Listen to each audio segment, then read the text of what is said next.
الله الله الله الله الله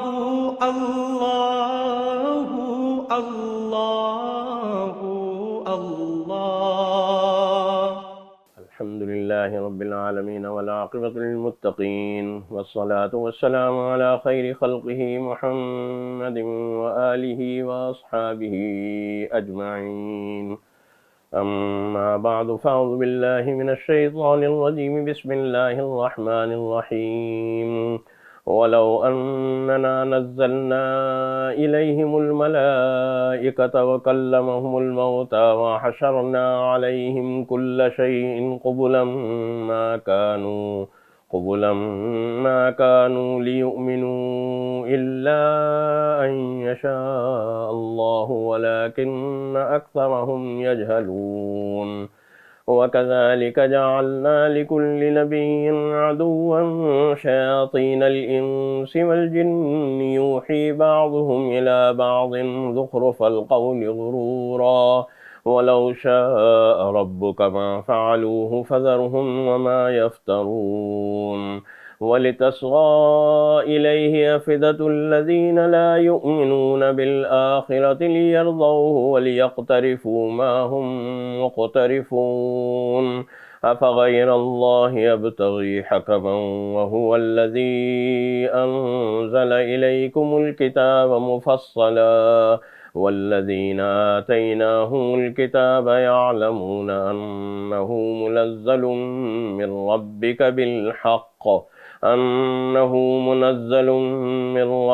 بالحق فلا تكونن من الممترين. وتمت كلمة ربك صدقا وعدلا لا مبدل لكلماته وهو السميع العليم. صدق اللہ العظیم. 8ویں پارے کی ابتدائی آیات آپ کے سامنے تلاوت کی گئی ہیں، اور آج 8ویں پارے کے مضامین کا خلاصہ اور نچوڑ آپ کے سامنے پیش کیا جائے گا. سورۃ الانعام کے مضامین چل رہے تھے، اور سورۃ الانعام کی آیت مبارکہ نمبر 110 پر 7ویں پارے کے مضامین کا اختتام ہوا تھا. یعنی اس کے معنی یہ ہوئے کہ سورۃ الانعام کی آیت مبارکہ نمبر 111 سے 8ویں پارے کے مضامین کا آغاز ہو رہا ہے، اور بات یہ چل رہی تھی سورۃ الانعام کی گزشتہ آیات میں، یعنی 7ویں پارے کے آخری حصے میں، کہ نبی کریم صلی اللہ علیہ وسلم سے فرمائشی معجزات قریش مکہ کی طرف سے ہوتے تھے، اور قریش مکہ کی طرف سے فرمائش ہوتی تھی کہ فلاں فلاں طرح کا معجزہ جو ہے وہ دکھلایا جائے. اس ضمن میں حق تعالی جل شانہ نے یہ بات بتلائی تھی کہ فرمائش پر جو معجزہ ظاہر ہوتا ہے، اگر قوم اس پر بھی ایمان نہ لائے تو پھر وہ آخری حربہ ہوتا ہے اور آخری معاملہ ہوتا ہے. پھر اس کے بعد اس قوم کی ہلاکت اور اس کی تباہی کے اندر کوئی وقت نہیں لگتا. چنانچہ اسی بات کو حق تعالی جل شانہ آگے بڑھاتے ہوئے یہاں اس پارے کے شروع میں اور آغاز میں فرما رہے ہیں کہ وَلَوْ أَنَّنَا نَزَّلْنَا إِلَيْهِمُ الْمَلَائِكَةَ وَكَلَّمَهُمُ الْمَوْتَى وَحَشَرْنَا عَلَيْهِمْ كُلَّ شَيْءٍ قُبُلًا مَا كَانُوا لِيُؤْمِنُوا إِلَّا أَن يَشَاءَ اللَّهُ وَلَكِنَّ أَكْثَرَهُمْ يَجْهَلُونَ. کہ بات اصل میں یہ ہے، اس سے گویا نبی کریم صلی اللہ علیہ وسلم کی تسلی اور اطمینان بھی مقصود ہے کہ اگر ہم ان کے اوپر براہ راست کوئی فرشتہ نازل کر دیتے، ان کے اوپر اس طرح سے فرشتہ نازل کرتے کہ اللہ کا پیغام براہ راست ان کے اوپر نازل ہونا شروع ہو جاتا، یا صورتحال یہ ہوتی کہ کوئی مردہ اٹھ جاتا اور وہ مردہ اٹھ کر باتیں شروع کر دیتا، وہ اللہ کے عقائد اور اللہ کے وجود کے نظریات اور اس کے دلائل بھی بیان کر دیتا. وَحَشَرْنَا عَلَيْهِمْ كُلَّ شَيْءٍ قُبُلًا، اور ساری باتیں ہم ان کے سامنے جمع کر دیتے، سارا ماضی بھی ان کے سامنے لے آتے، سارا مستقبل بھی انہی کے سامنے لے آتے.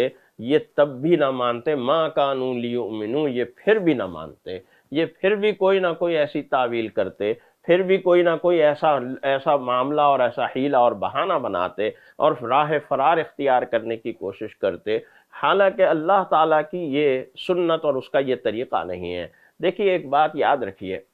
کہ اللہ کو نہ ماننے والے تو اس دنیا میں بہت موجود ہیں،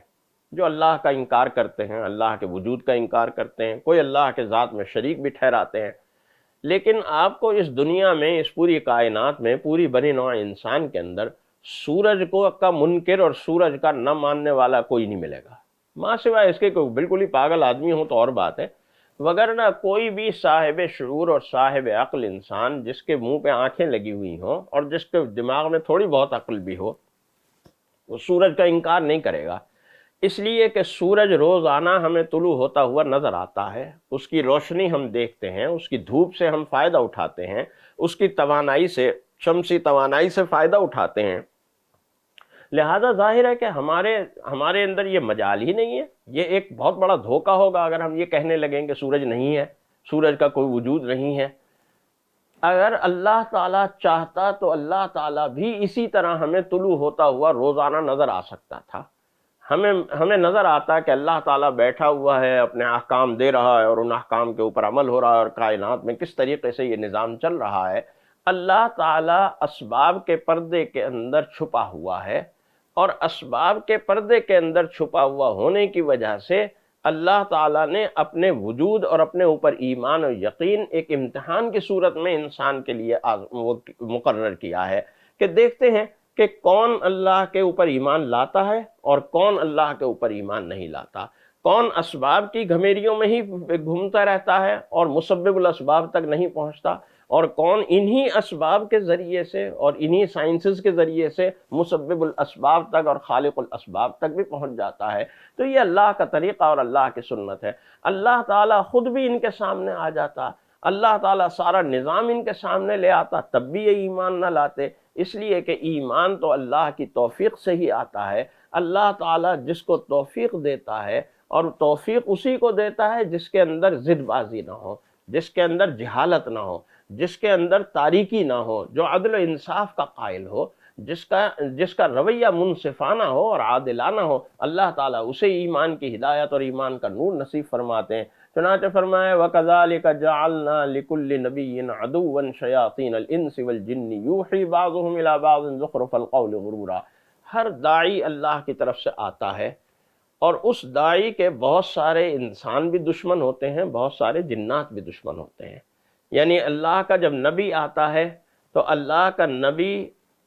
کے نبی کا مخاطب اس دور کا انسان بھی ہوتا ہے، اللہ کے نبی کا مخاطب اس دور کے جنات بھی ہوتے ہیں، جنات بھی اللہ کے نبی کے مخاطب ہوتے ہیں، اور یہ جنات اور انسان دونوں اللہ تعالیٰ کے عبادت کے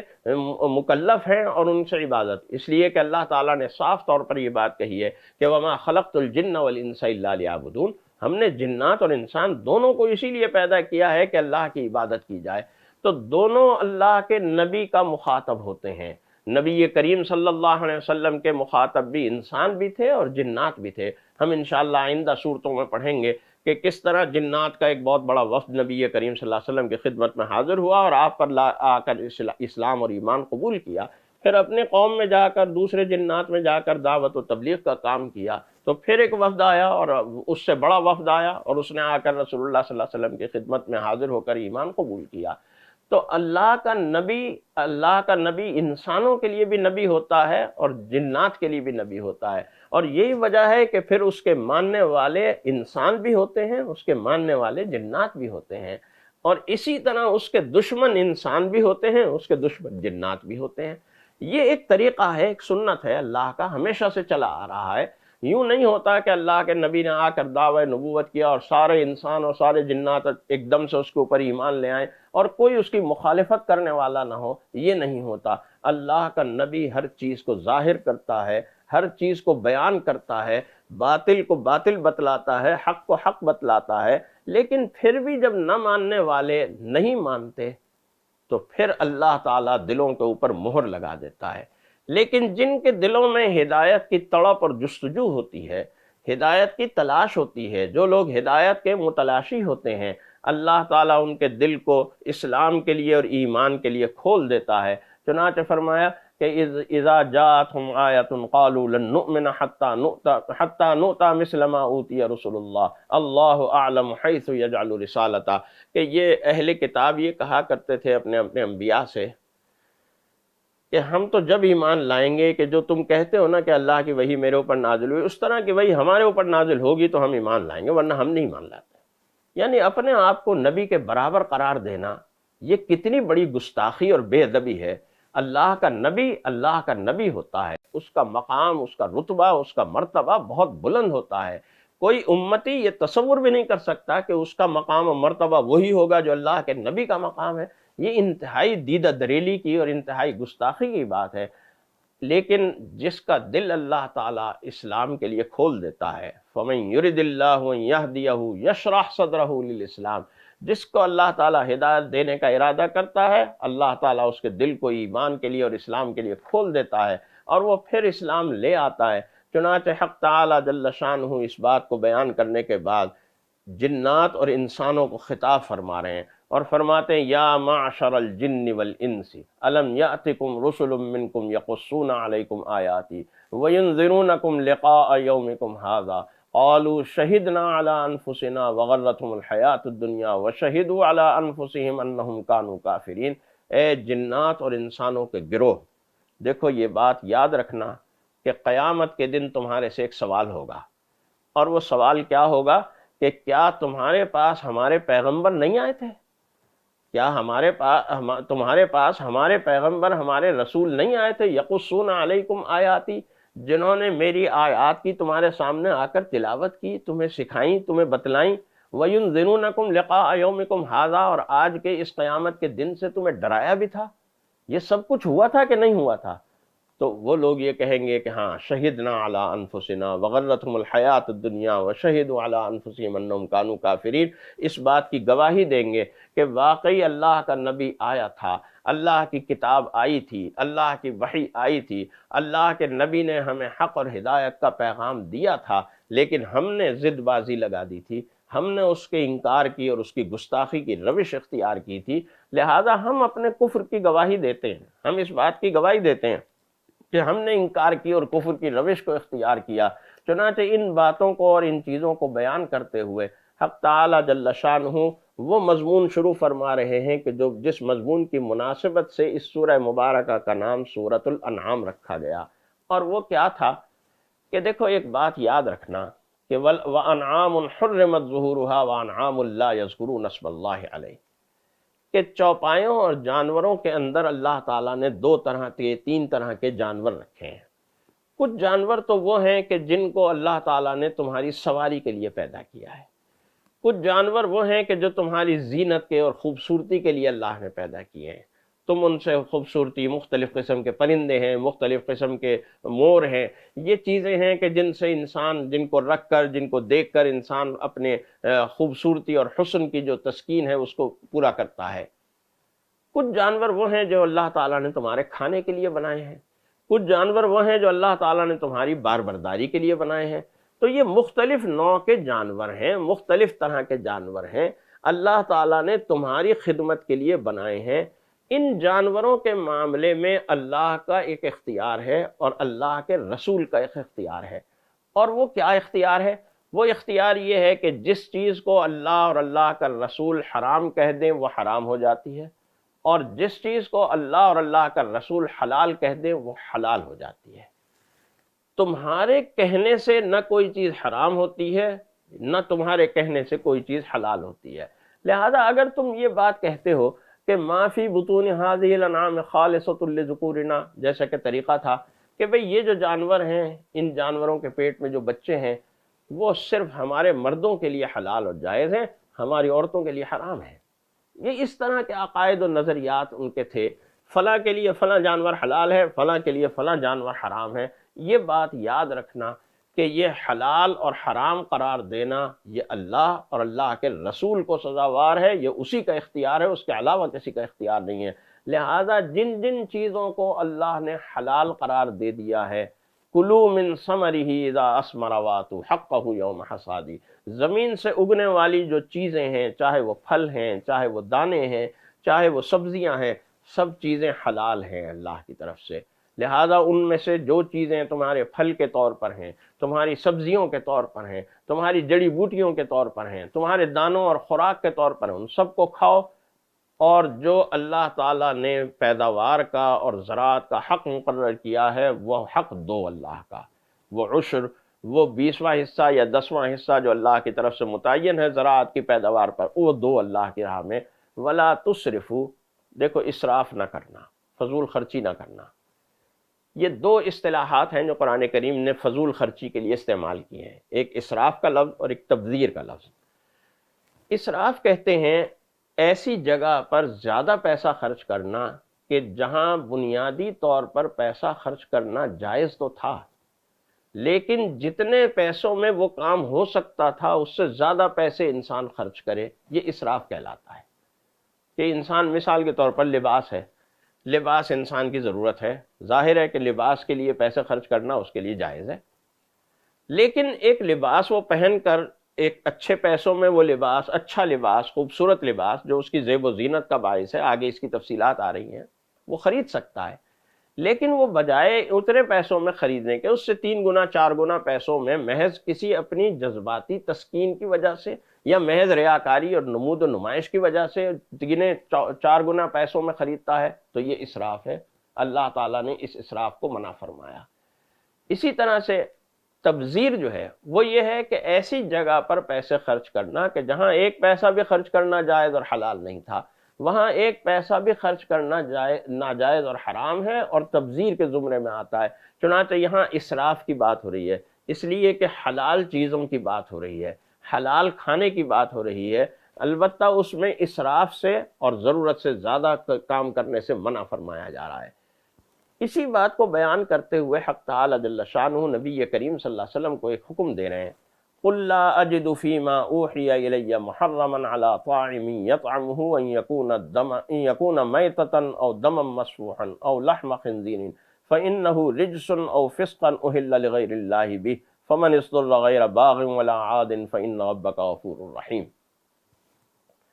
کہ دیکھیں آپ یہ اعلان کر دیجئے کہ تم جن جن جانوروں کو حرام قرار دے رہے ہو، میرے اوپر جو اللہ کی وحی آ رہی ہے میں ان میں سے کسی جانور کو حرام نہیں پاتا۔ یہاں اس آیت مبارکہ کا مقصد یہ نہیں ہے کہ حرام صرف یہی چیزیں ہیں جو یہاں بیان کی جا رہی ہیں، اس کے علاوہ کوئی جانور حرام نہیں ہے۔ حرام کے قرار دینے کا جیسے میں نے عرض کیا تعلق اللہ کو ہے یا اللہ کے رسول کو ہے، یہ قانونی اختیار اللہ کے ہاتھ میں ہے یا اللہ کے رسول کے ہاتھ میں۔ چنانچہ کچھ چیزوں کو یہاں اللہ تعالیٰ نے حرام قرار دیا، یا جس طرح درندوں کو رسول اللہ صلی اللہ علیہ وسلم نے حرام قرار دیا، شیر ہیں، چیتے ہیں، وہ درندے حرام ہوئے رسول اللہ صلی اللہ علیہ وسلم کے ارشاد اور فرمان سے اور حکم سے۔ یہاں جو جانور حرام ہو رہے ہیں وہ حرام ہو رہے ہیں اللہ کے حکم سے۔ لیکن یہ جو تعبیر اختیار کی جا رہی ہے کہ قُلْ لَا أَجِدُ فِي مَا أُوحِيَ إِلَيَّ مُحَرَّمًا عَلَىٰ طَاعِمٍ، کسی کھانے والے کے لیے کھانے میں حلال چیزیں، حرام چیزیں جو ہیں وہ صرف یہی ہیں، اس کے علاوہ میں وحی الہی میں اور چیزیں حرام نہیں پاتا، تو اس کا مطلب یہ ہے کہ جو بات پس منظر میں چل رہی ہے وہ یہ چل رہی ہے کہ تم نے جو اپنی روایات بنا رکھی ہیں، تم نے کہا کہ یہ اونٹنی اگر حاملہ ہے اور اس کے پیٹ میں جو بچہ ہے وہ ہمارے مردوں کے لیے حلال ہے، عورتوں کے لیے حرام ہے، اس طرح کی کوئی بات میں وحی الہی میں نہیں پاتا۔ جو جانور حرام ہے وہ حرام ہے،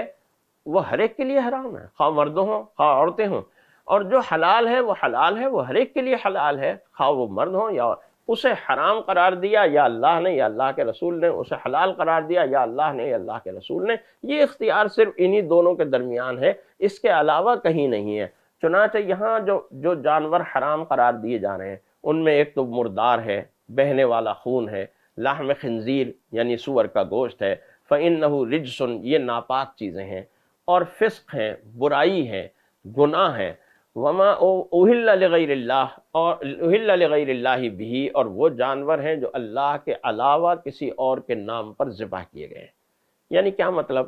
کہ دیکھیے ہم قربانی کرتے ہیں، حج کے موقع پر بھی ہم قربانی کرتے ہیں، امت مسلمہ کے افراد قربانی کا فریضہ سر انجام دیتے ہیں، یہاں رہتے ہوئے بقر عید کے موقع پر، عید الاضحیٰ کے موقع پر ہم قربانی کا فریضہ سر انجام دیتے ہیں۔ تو جب ہم قربانی کرتے ہیں یا ویسے صدقات و خیرات کرتے ہیں اور اس صدقے اور خیرات میں اللہ کی راہ میں قربان کرتے ہیں، وہ ساری قربانی صرف اللہ کے نام پر ہوتی ہے،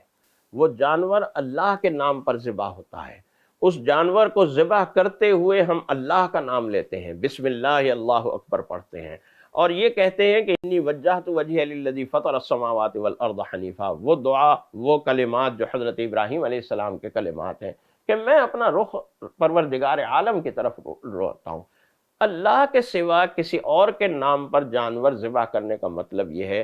کہ جیسے قریش مکہ نے یہ روش بنائی ہوئی تھی اور یہ رسم و رواج ان کے اندر تھا کہ وہ بتوں کے نام پر جانوروں کو قربان کیا کرتے تھے، بتوں کے نام پر جانوروں کو آزاد کر دیا کرتے تھے، اپنے بزرگوں کے نام پر جانور قربان کیا کرتے تھے، اپنے بزرگوں کے نام پر جو ہے جانور وہ قربان کیا کرتے تھے۔ تو کسی مخلوق کے نام پر قربان نہیں کیا جا سکتا جانور، جانور صرف اللہ کی راہ میں قربان کیا جائے گا، جانور صرف اللہ کا نام لے کر اور اللہ کے لیے ہی قربان کیا جائے گا اور اس کو ذبح کیا جائے گا۔ اللہ کے سوا کسی اور کے لیے وہ ذبح کیا جائے گا تو وہ اللہ کے ہاں قابل قبول، ایسا ہی ہے جیسے مردار ہے، جیسے مردار حرام ہے ایسے ہی وہ جانور بھی حرام ہے جو اللہ کے سوا کسی اور کے لیے قربان کیا گیا ہے، کسی اور کے حق میں قربان کیا گیا ہے۔ چنانچہ حق تعالی جل شانہ اس بات کو بیان کرتے ہوئے یہ بات بھی ارشاد فرما رہے ہیں کہ دیکھو یہ بات یاد رکھنا بنیادی اصول کے طور پر کہ کسی چیز کو حرام قرار دینا اور حلال قرار دینا یہ اللہ کا حق ہے، اور اسی بات کو اللہ تعالیٰ فرماتا ہے کہ آپ یہ بات اچھی طرح واضح طور پر بیان کر دیجئے، قل تعالوا اتل ما حرم ربکم علیکم، کہ ان اہل کتاب کو، ان اہل مکہ کو بلائیے اور بلا کر یہ بتائیے کہ میں تمہیں بتلاتا ہوں کہ اللہ تعالیٰ نے کیا کیا چیزیں حرام قرار دی ہیں، کیا کیا چیزیں ہیں جن کو اللہ نے منع کیا ہے اعمال و افعال میں۔ وہ کیا ہے؟ نمبر 1، اللہ تشرکوا بہ شیئا، اللہ کے ساتھ کسی کو شریک نہ ٹھہرانا، وبالوالدین احسانا، والدین کے ساتھ حسن سلوک کرنا۔ یہ بات میں گزشتہ کسی سبق میں بھی کہہ چکا ہوں درس میں کہ اللہ تعالیٰ جہاں شرک سے منع کرتا ہے وہاں فوراً بعد والدین کے ساتھ حسن سلوک کا حکم دیتا ہے، اور اس کی وجہ بھی میں نے عرض کی تھی، اس کی وجہ یہ بھی ہو سکتی ہے کہ والدین اللہ کی وحدانیت کا ایک عملی مظاہرہ اور ثبوت ہے مخلوقات کے اندر۔ انسان کا والد بھی ایک ہوتا ہے، انسان کی والدہ بھی ایک ہوتی ہے، اور رشتوں میں تعدد ہو سکتا ہے۔ آپ یہ کہہ سکتے ہیں میرے 4 بھائی ہیں، میرے 5 بھائی ہیں، میرے 5 ماموں ہیں، میری 4 خالائیں ہیں، میری 2 پھپھیاں ہیں، میری 4 پھپھیاں ہیں، یہ آپ کہہ سکتے ہیں، لیکن نہ مائیں 2 ہو سکتی ہیں نہ باپ 2 ہو سکتے ہیں۔ جس طرح اللہ ایک ہے، معبود ایک ہے، اسی طرح انسان کے ماں باپ بھی ایک ہے۔ اللہ کی وحدانیت کا یہ ایک عملی مظاہرہ ہے، لہذا جب انسان والدین کے ساتھ حسن سلوک کرتا ہے تو وہ اپنے عقیدہ توحید کو مضبوط کر رہا ہوتا ہے، اپنے عقیدہ توحید کے عملی مظاہرے کی خدمت کر رہا ہوتا ہے۔ وَلَا تَقْتُلُوا أَوْلَادَكُم مِّنْ إِمْلَاقٍ، اور دیکھو غربت کی وجہ سے اپنی اولاد کو قتل نہ کرنا، غربت کی وجہ سے اپنی اولاد کو قتل نہ کرنا۔ نَحْنُ نَرْزُقُكُمْ وَإِيَّاهُمْ، ہم تمہیں بھی رزق دیتے ہیں اور انہیں بھی ہم ہی رزق دیتے ہیں، لہذا تمہارے پاس جو رزق آتا ہے، تم جو کھاتے ہو روزانہ، کئی مرتبہ کھاتے ہو، کہاں سے آتا ہے؟ وہ اللہ ہی دیتا ہے نا، لہذا جو اللہ تمہیں دے رہا ہے وہ تمہاری اولاد کو نہیں دے گا۔ تم کس لیے اس بات کے فکر مند ہو کہ ان کے پاس رزق کہاں سے آئے گا، اور اس فکر کی وجہ سے تم انہیں ہلاک کرنا شروع کر دیتے ہو۔ وَلَا تَقْرَبُوا الْفَوَاحِشَ مَا ظَهَرَ مِنْهَا وَمَا بَطَنَ، اور دیکھو کسی بے حیائی کے قریب نہ جانا، چاہے وہ بے حیائی بالکل ظاہری بے حیائی ہو، چاہے وہ کوئی خفیہ بے حیائی ہو، کسی طرح کی بے حیائی کے قریب بھی نہ جانا۔ بے حیائی میں مبتلا ہونا تو بہت دور کی بات ہے، بے حیائی کے قریب بھی نہ جانا۔ وَلَا تَقْتُلُوا النَّفْسَ الَّتِي حَرَّمَ اللَّهُ إِلَّا بِالْحَقِّ، اور دیکھو نفس انسانی کو قتل نہ کرنا۔ یہاں دیکھیے وَلَا تَقْتُلُوا النَّفْسَ الَّتِي حَرَّمَ اللَّهُ، وہ نفس کے جس کو اللہ نے محترم قرار دے دیا، حرام قرار دے دیا، جس کو مارنا۔ یہاں صرف قتل مومن کی بات نہیں ہو رہی، قتل مومن کی بات ہم پہلے کر چکے ہیں، یہاں قتل نفس کی بات ہو رہی ہے۔ کوئی بھی انسان ہو، اللہ تعالیٰ نے اس کو مارنے کو حرام قرار دیا ہے، اور وہ جو نبی کریم صلی اللہ علیہ وسلم ارشاد فرماتے ہیں، بڑی خوبصورت بات ہے، فرمایا کہ اگر من قتل معاہدن،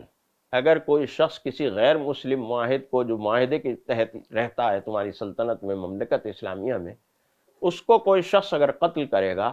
انا حجیجہ یوم القیامہ، قیامت کے دن میں اس کا وکیل ہوں گا،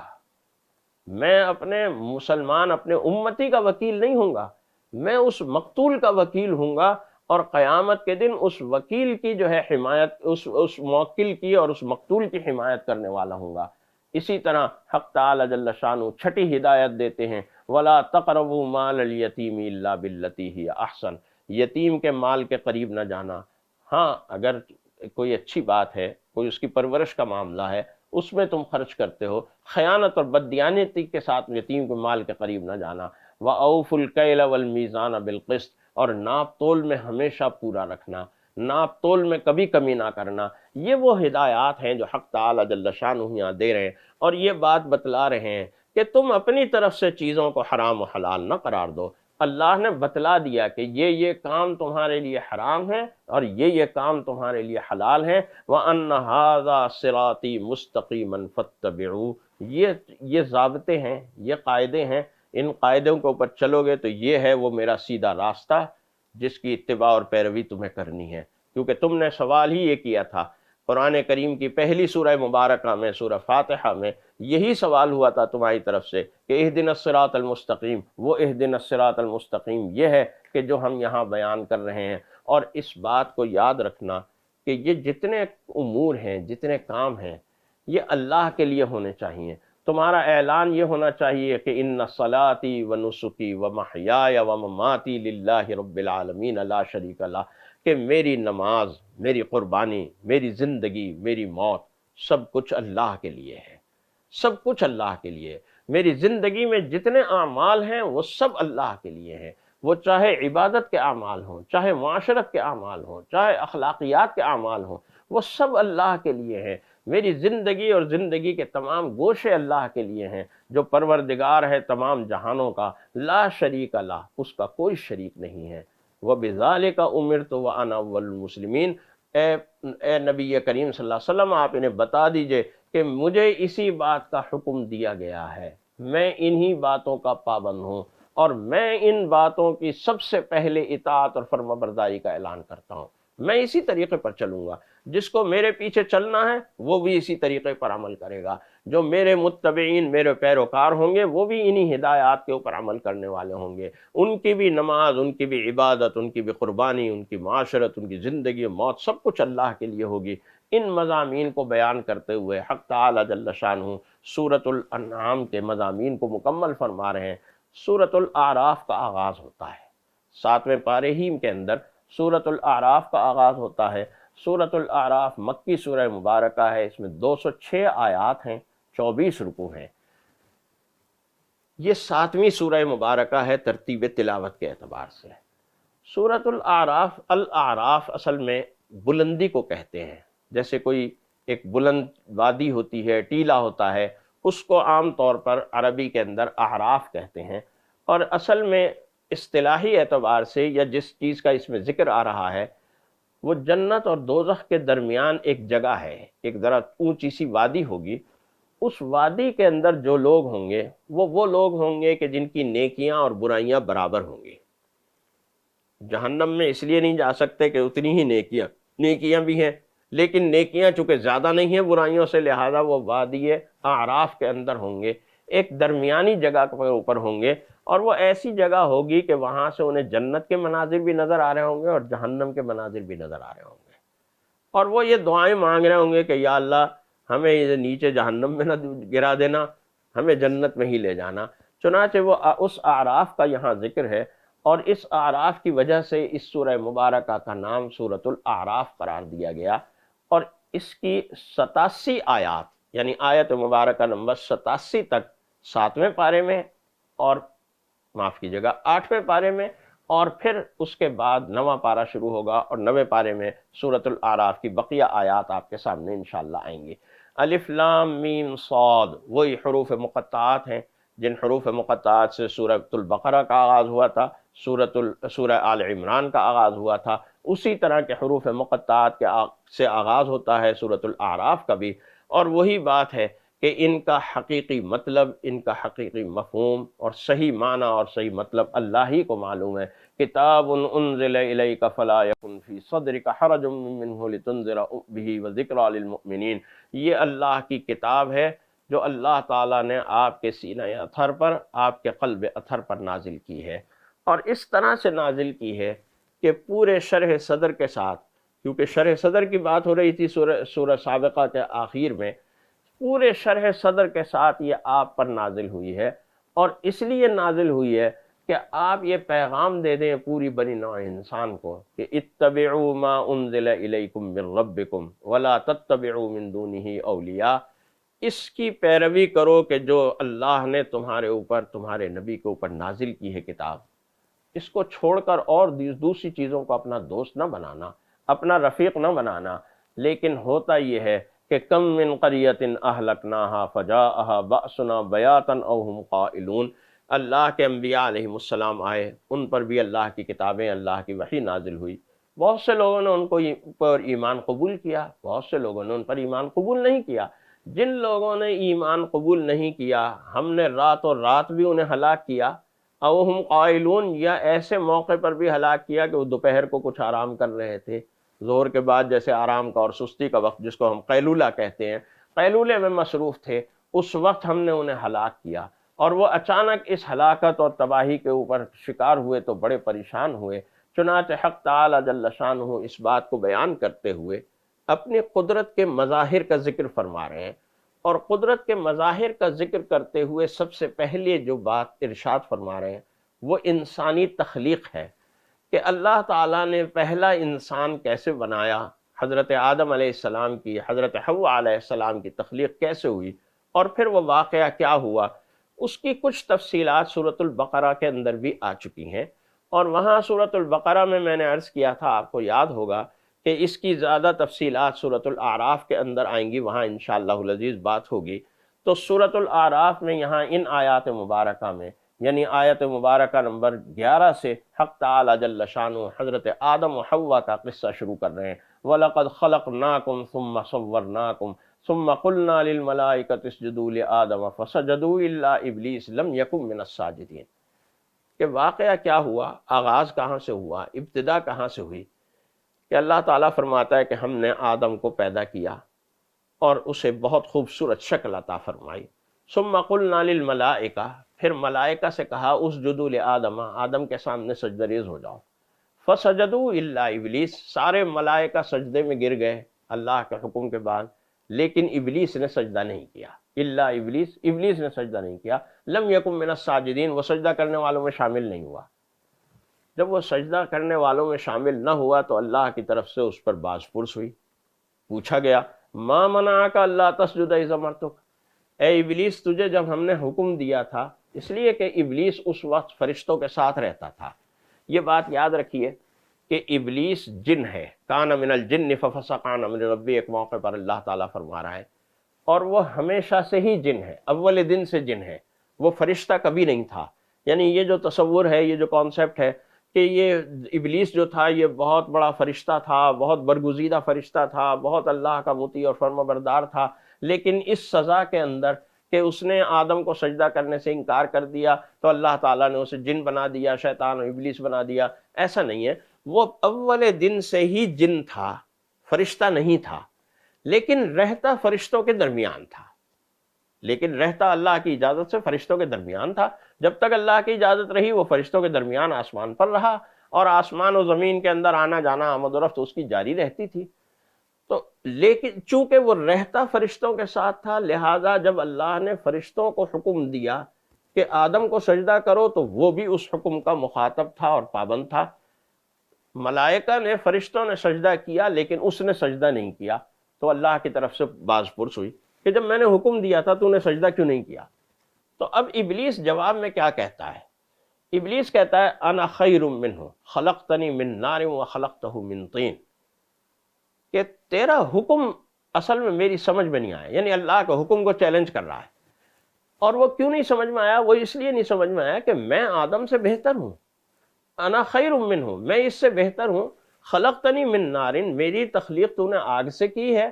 اور مٹی سے آدم کی تخلیق کی ہے۔ آگ جو ہے وہ بہتر ہوتی ہے کیونکہ آگ بلندی کی طرف جاتی ہے، مٹی جو ہے وہ پستی کی طرف آتی ہے، لہذا آگ بہتر ہے بنسبت مٹی کے۔ یہ اس نے ایک ظاہری بلندی پستی کو دیکھ کے یہ فیصلہ کر لیا، خود ہی یہ فیصلہ کر لیا کہ میری تخلیق چونکہ آگ سے ہوئی ہے، لہٰذا میں اس مخلوق سے بہتر ہوں جس مخلوق کو اللہ تعالیٰ نے مٹی سے بنایا ہے۔ انا خیر منہ خلقتنی من نار وخلق، اللہ کے حکم کو چیلنج کیا۔ یہ بات یاد رکھیے گا، آگے چل کر میں اس کا اعادہ کروں گا اور اس کو دوبارہ یہ ذکر آئے گا۔ اللہ تعالیٰ نے کہا فَاهْبِطْ مِنْهَا فَمَا يَكُونُ لَكَ أَن تَتَكَبَّرَ فِيهَا فَاخْرُجْ إِنَّكَ مِنَ الصَّاغِرِينَ، نکل جا یہاں سے، تو ذلیل رسوا ہو کر نکل یہاں سے، اس لیے کہ تو نے میرے سامنے تکبر کا مظاہرہ کیا، میرے حکم کو چیلنج کیا اور یہ کہنے کی کوشش کی کہ میرا حکم غلط تھا، میرا حکم صحیح نہیں تھا، یہ تو نے گویا بات کرنے کی اور کہنے کی کوشش کی ہے، تو نکل جا۔ اب جب یہ ذلت اور رسوائی کا سامنا ہوا ابلیس کو، تو ابلیس نے ایک دم سے پینترا بدلا اور کہا کہ انظرنی، اے پروردگار عالم مجھے قیامت تک کی مہلت دے دے۔ قال انک من المنظرین، اللہ تعالیٰ نے کہا ٹھیک ہے تجھے میں نے مہلت دی۔ اچھا، اب یہاں ذرا غور فرمائیے، آگے بڑھنے سے پہلے ایک بات پر غور کر لیجئے کہ اس وقت کتنا شدید غیظ و غضب نازل ہو رہا ہے اللہ کا ابلیس کے اوپر۔ اللہ تعالیٰ کہہ رہا ہے نکل جا تو یہاں سے، ذلیل و رسوا ہو کر نکل جا، تیرے اوپر لعنت ہوگی میری۔ لیکن اس موقع پر جب ابلیس سوال کرتا ہے اللہ سے کہ مجھے کچھ مہلت دے دے، تو اللہ تعالیٰ اس کی اس بات کو قبول کر لیتا ہے۔ تو اس قدر شدید غیظ و غضب کے عالم میں بھی اللہ تعالیٰ اپنی مخلوق کے سوال کو رد نہیں کرتا۔ تو سوچئے اور اندازہ لگائیے، اللہ تعالیٰ ہم سے جتنا مرضی ناراض ہو جائے اتنا ناراض نہیں ہو سکتا جتنا ناراض اس دن ابلیس سے تھا۔ لیکن اللہ نے ابلیس کی دعا قبول کر لی تھی، اللہ ہماری دعائیں بھی قبول کرے گا۔ ہمیں اللہ سے مانگنا چاہیے، اللہ سے سوال کرنا چاہیے، یہ نہیں سوچنا چاہیے کہ اللہ ہم سے ناراض ہوگا، ہم اللہ کے بڑے نافرمان ہیں۔ اس سے بڑی نافرمانی اور کوئی نہیں ہو سکتی، اور نافرمانی کے ساتھ ساتھ اللہ کے حکم کو چیلنج کرنے والی بات کوئی نہیں ہو سکتی۔ اب وہ مہلت کیا مانگی اس نے، ابلیس نے؟ وہ مہلت یہ مانگی کہ فَبِمَا أَغْوَيْتَنِي لَأَقْعُدَنَّ لَهُمْ صِرَاطَكَ الْمُسْتَقِيمَ ثُمَّ لَآتِيَنَّهُمْ مِنْ بَيْنِ أَيْدِيهِمْ وَمِنْ خَلْفِهِمْ وَعَنْ أَيْمَانِهِمْ وَعَنْ شَمَائِلِهِمْ وَلَا تَجِدُ أَكْثَرَهُمْ شَاكِرِينَ، میں اس کے راستے میں بیٹھوں گا اور اسے تیرے راستے سے بھٹکانے کی کوشش کروں گا۔ وہ جو صراط مستقیم تو نے ان کے لیے طے کیا ہے نا، میں اس صراط مستقیم سے انہیں بہکانے اور بھٹکانے کی کوشش کروں گا، اور میرا طریقہ واردات یہ ہوگا کہ میں سامنے سے بھی آؤں گا، میں پیچھے سے بھی آؤں گا، میں دائیں سے بھی آؤں گا، میں بائیں سے بھی آؤں گا۔ یعنی کچھ چیزوں کا میں شوق دلاؤں گا، یعنی سامنے سے آؤں گا، کچھ چیزوں سے میں ڈراؤں گا، یعنی پیچھے سے آؤں گا، کچھ چیزوں کی طرف میں راغب کروں گا، لالچ دوں گا، کچھ چیزوں سے میں ڈراؤں گا اور خوف زدہ کروں گا۔ یہ چاروں طرف سے میں اس کے اوپر حملہ آور ہوں گا، اور جب میں چاروں طرف سے حملہ آور ہوں گا تو وَلَا تَجِدُ أَكْثَرَهُمْ شَاكِرِينَ، تو اکثر بندوں کو شکر گزار نہیں پائے گا۔ یہاں دو باتیں ہیں ذرا قابل غور، اور وہ دو باتیں کیا ہیں کہ دیکھیے، شیطان نے 4 سمتوں کا ذکر کیا، دائیں بائیں سامنے پیچھے، اوپر نیچے کا ذکر نہیں کیا کہ میں اوپر سے بھی آؤں گا، میں نیچے سے بھی آؤں گا۔ ایک بات تو یہ ہے قابل غور کہ اس نے اوپر اور نیچے کا ذکر کیوں نہیں کیا۔ نیچے کا ذکر تو اس نے اس لیے نہیں کیا کہ یہ اس کے اندر جو ایک تکبر بھرا ہوا تھا، یہ اس تکبر کے خلاف تھی بات کہ وہ نیچے کی سطح سے انسان کی طرف آئے اور نیچے کی سطح سے انسان کی طرف آ کر اسے بہکائے۔ اوپر سے اس نے آنے کو اس لیے نہیں کہا کہ اوپر سے انسان کے اوپر اللہ کی رحمتیں برس رہی ہوتی ہیں، لہذا اوپر سے آنے کی اسے جرت نہیں ہوتی، چونکہ اللہ کی رحمتوں میں انسان ہوتا ہے، لہذا اس نے کہا دائیں بائیں سے آؤں گا، سامنے سے پیچھے سے آؤں گا۔ اور ایک اور بات جو قابل غور ہے، وَلَا تَجِدُ أَكْثَرَهُمْ شَاكِرِينَ، یعنی میرا بس اور میرا جو بہکاوا ہے، میرا جو وسوسہ ہے، وہ انہی لوگوں پر کارگر ہوگا جو تیرے شکر گزار نہیں ہوں گے۔ یعنی اس سے یہ بات سمجھ میں آ رہی ہے کہ انسان اگر شیطان کے حملوں سے اپنے آپ کو بچانا چاہتا ہے، وہ تو آئے گا، چاروں طرف سے آئے گا، لیکن اگر انسان اپنے آپ کو شیطان کے، ابلیس کے حملوں سے بچانا چاہتا ہے، تو اس کا ایک ہی طریقہ ہے، اور وہ طریقہ کیا ہے کہ اللہ کا شکر کثرت سے ادا کرے۔ جتنا وہ اللہ کا شاکر ہوگا اتنا ہی شیطان کے حملوں سے وہ محفوظ رہے گا۔ جتنا اس کی طرف سے شکر کی ادائیگی کمزور ہوگی اتنا ہی شیطان اس کے اوپر حاوی ہوتا چلا جائے گا۔ چنانچہ حق تعالیٰ جل شانہ نے کہا ٹھیک ہے، میں نے تجھے یہ صلاحیت اور یہ مہلت دی، جا تم اب نکل جا یہاں سے، ذلیل و رسوا ہو کر نکل جا۔ اب یہ معاملہ تو ہو گیا ابلیس کے ساتھ۔ دوسری جانب آدم و حوا کو اللہ تعالیٰ نے کہا کہ اسکن انت وزوجک الجنۃ فکلا من حیث شئتما ولا تقربا هذه الشجرۃ فتکونا من الظالمین۔ اے آدم، تم اور تمہاری زوجہ یعنی حوا اس جنت میں رہو، جہاں چاہے گھومو پھرو، جو چاہے کھاؤ پیو، بس اس ایک درخت کے قریب نہ جانا، ایک پودے کے قریب نہ جانا۔ گزشتہ ملاقات میں بھی یہ بات آئی تھی سامنے، اور میں نے عرض کیا تھا کہ اس تحقیق کی ضرورت نہیں ہے کہ وہ پودا کون سا تھا، کیوں منع کیا گیا کھانے، بس اللہ نے منع کر دیا، ختم بات۔ چنانچہ آدم و حوا جنت میں رہنے لگے۔ فوسوس لہما الشیطان،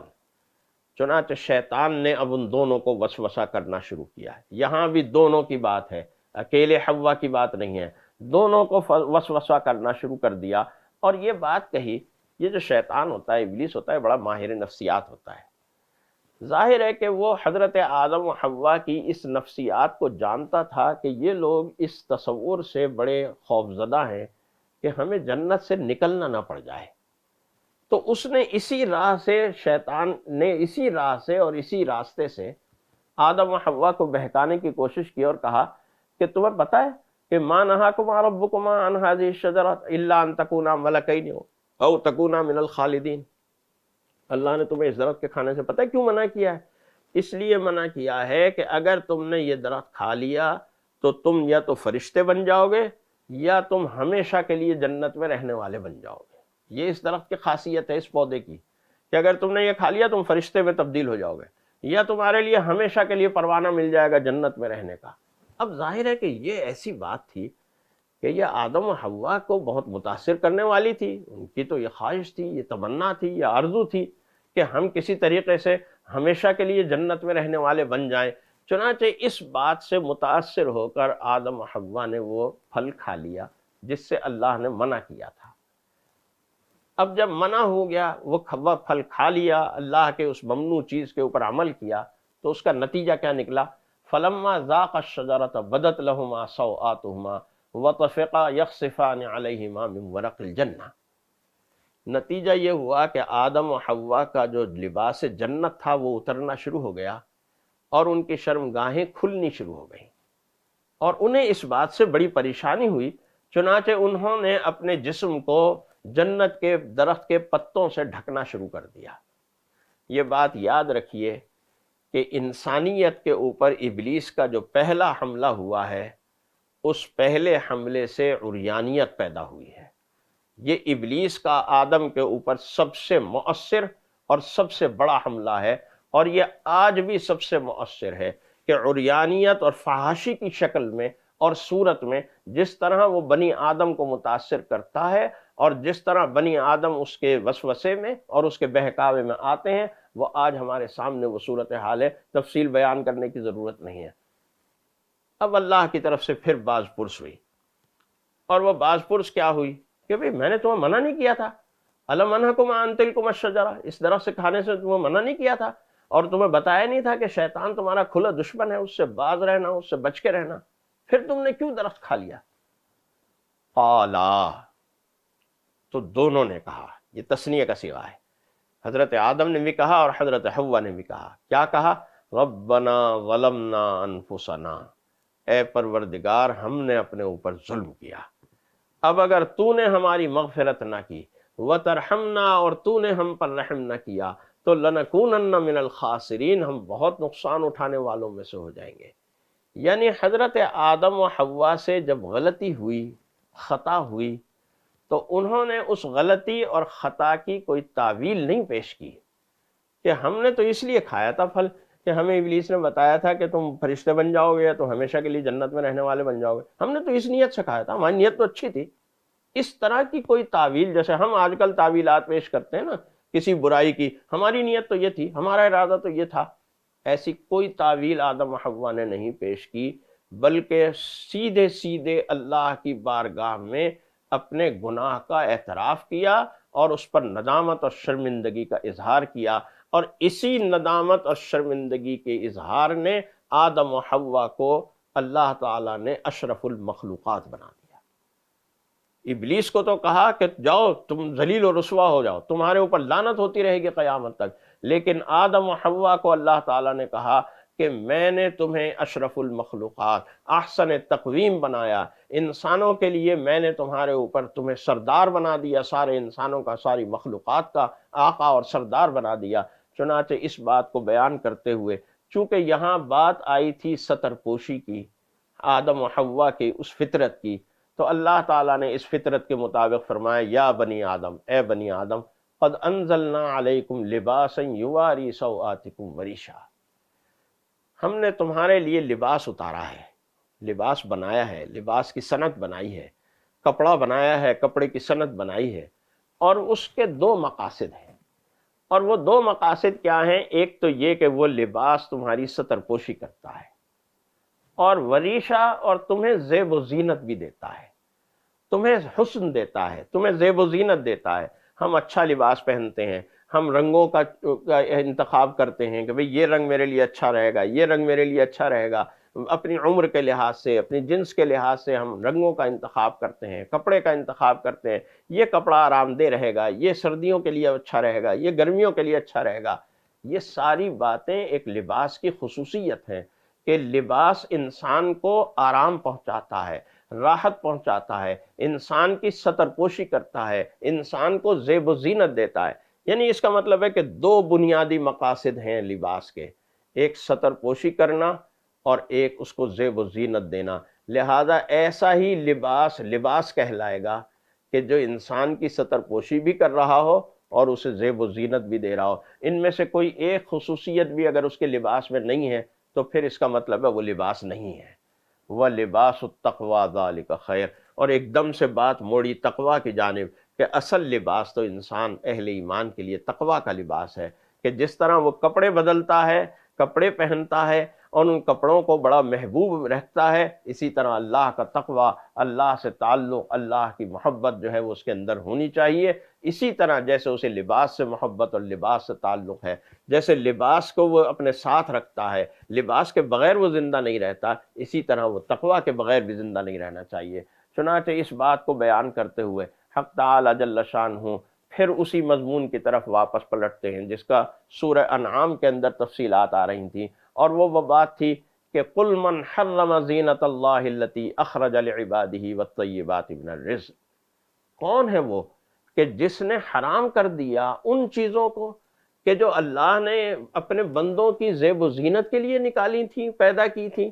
کون ہے وہ کہ جو اللہ کے پیدا کیے ہوئے ان پاکیزہ رزقوں کو حرام کرتا ہے؟ کون؟ کس کی یہ مجال ہے؟ یہ کسی کی مجال نہیں ہونی چاہیے۔ اللہ تعالیٰ کی طرف سے پیدا کی ہوئی جو چیزیں اللہ کی طرف سے حلال ہیں وہ حلال ہی رہیں گی، جو اللہ کی طرف سے حرام ہیں وہ حرام ہی رہیں گی۔ کوئی شخص کسی حلال کو حرام نہیں کر سکتا اور حرام کو حلال نہیں کہہ سکتا۔ لہذا یہ بات طے شدہ بات ہے کہ دیکھو یہ بات یاد رکھنا کہ ان الذین کذبوا بآیاتنا واستکبروا عنہا، جو اللہ کی آیات کا انکار کرے گا اور اللہ کی آیات اور اللہ کے احکام کے سامنے غرور و تکبر کا مظاہرہ کرے گا، لا تفتح لہم ابواب السماء، اس کے لیے رحمت کے دروازے نہیں کھل سکتے۔ کوئی امکان نہیں ہے کہ اس کے لیے اللہ کی رحمت کے دروازے روز قیامت کھل جائیں۔ ولا يدخلون الجنہ، وہ جنت میں داخل نہیں ہو سکتا، حتی یلج الجمل فی سم الخیاط، ہاں اس وقت وہ جنت میں داخل ہو سکتا ہے جب اونٹ سوئی کے ناکے میں سے گزر جائے، اونٹ سوئی کے ناکے میں سے گزر جائے۔ اب آپ سوچئے کہ سوئی کا ناکا کتنا معمولی سا اور کتنا چھوٹا سا ہوتا ہے، لیکن اس میں سے اونٹ گزر جائے، ظاہر ہے کہ جس طرح یہ ناممکن ہے، اسی طرح ایسا شخص جنت میں داخل ہو جائے کہ جو غرور و تکبر کا اللہ کے احکام کے سامنے مظاہرہ کرتا ہو، یہ ممکن بات نہیں ہے۔ چنانچہ 8ویں پارے کے آخر میں حق تعالی جل شانہ آخری حصے میں ان نداؤں اور پکاروں کا ذکر کر رہا ہے اور اس اعراف کا ذکر کر رہا ہے جس مناسبت سے اس سورہ مبارکہ کا نام سورۃ الاعراف ہے۔ چنانچہ پہلی جو ندا ہے وہ اصحاب الجنہ کی اصحاب النار کے لیے، یعنی اہل جنت اہل جہنم کو پکاریں گے، اور پکار کر کیا کہیں گے کہ ان قد وجدنا ما وعدنا ربنا حقا فهل وجدتم ما وعد ربكم حقا، کہ ہمارے پروردگار نے ہم سے جو وعدہ کیا تھا ہم نے تو وہ پورا پورا دیکھ لیا، سب کچھ پا لیا، جن جن نعمتوں کا وعدہ کیا تھا وہ سب کچھ مل گیا، کیا تمہیں بھی وہ سب کچھ مل گیا جو اللہ نے تمہیں سے وعدہ کیا تھا؟ یہ ایک پکار ہے۔ دوسری پکار جو ہے ونادا اصحاب الاعراف کی ہے، کہ وہ اصحاب الاعراف جو ہیں وہ پہچان رہے ہوں گے لوگوں کو اور پوچھ رہے ہوں گے کہ ہم تمہارے ساتھ کب داخل ہوں گے۔ اور تیسری جو پکار ہے وہ اصحاب النار کی، جہنم والوں کی، جنت والوں کے لیے، کہ ہمیں بھی وہ تھوڑا سا پانی پلا دو جو تمہیں میٹھا پانی، ٹھنڈا پانی اور دودھ اللہ نے دیا ہے۔ تو اہل جنت کہیں گے ان اللہ حرمہما علی الکافرین، یہ سارے مشروبات اور یہ ساری نعمتیں اللہ تعالیٰ نے کافروں پر حرام قرار دی ہیں۔ اس ضمن میں حق تعالیٰ جل شانہ اپنی قدرت و خالقیت کے مظاہر کو بیان کر رہا ہے کہ اللہ تعالیٰ نے اتنے آسمان اور زمین 6 دن کی مدت کے اندر، یہ بات کئی مرتبہ آئی ہے اور انشاءاللہ العزیز کسی موقع پر اس کی تفصیل عرض کروں گا کہ 6 دن کے اندر زمین و آسمان کی تخلیق سے کیا مراد ہے۔ چنانچہ قصہ اول آدم تھا، اب قصہ دوم حضرت نوح علیہ السلام کا شروع ہوتا ہے کہ حضرت نوح علیہ السلام نے بھی اپنے قوم کو نصیحتیں کی تھیں۔ قصہ نمبر 3 حضرت ہود علیہ السلام کا ہے کہ حضرت ہود نے بھی اپنی قوم کو نصیحتیں کی تھیں، اور اسی اللہ کی جانب، اللہ کی وحدانیت کی جانب، اللہ کی عبادت کی جانب بلایا تھا۔ حضرت صالح علیہ السلام نے بھی اپنے قوم سمود کو اللہ ہی کی طرف بلایا تھا، اللہ کی طرف بلا کر۔ حضرت لوط علیہ السلام نے بھی اپنی قوم کو اللہ کی طرف بلایا، حضرت شعیب علیہ السلام نے بھی اپنی قوم مدین کو اسی طرح اللہ کی طرف بلایا، اللہ کے دین کی طرف بلایا، لیکن ان سب نے اللہ کی ان انبیاء علیہ السلام کے انکار کی روش کو اختیار کیا، تو اللہ تعالیٰ کی طرف سے عذاب کا نشانہ بنے۔ یہ تفصیلات ابھی آگے آپ کے سامنے آ رہی ہیں جو انشاءاللہ 9ویں پارے کے مضامین کو بیان کرتے ہوئے عرض کروں گا۔ حق تعالیٰ جل شانہ ہمیں انبیاء علیہ السلام کی ہدایات پر عمل کرنے کی ہمت اور توفیق نصیب فرمائے، آمین۔ وآخر دعوانا ان الحمدللہ رب العالمین۔ اللہ اللہ اللہ اللہ اللہ اللہ اللہ